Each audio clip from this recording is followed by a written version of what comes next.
Kabaw mo kapuso nga karong nga adlaw gisaulog ang World Kindness Day. Ang maong kasaulugan gibuhat aron sa ipakuyanap ang pagbuhat og maayo ngadto sa sigkataon. Atong lantaon ang maayong buhat og programa sa Talisay City Police Station alang sa kabataan sa dakbayan pinaagi niining report. Karong adlaw gilusad sa kapulisan sa Talisay ang Police and Porters Act of Kindness for the Children in Talisay kun Police Pact. Mga bata sa barangay Tangke ang unang gitutukan sa kapulisan. Sagad niining mga bata, mga anak sa mga nalambigit sa ginadiling drogas.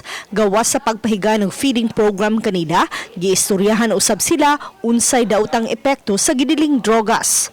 We will be able to get the sympathy of these children towards being good citizens, no?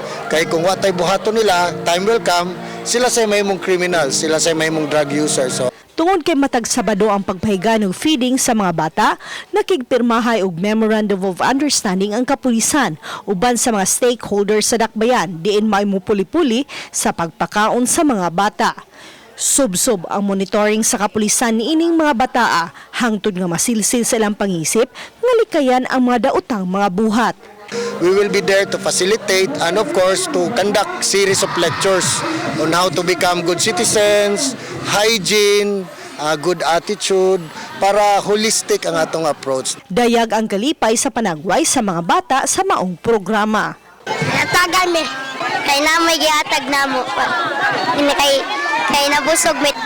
Ubani rin ang Tiquiniones, Chona Carlon, Balitang Bisdak.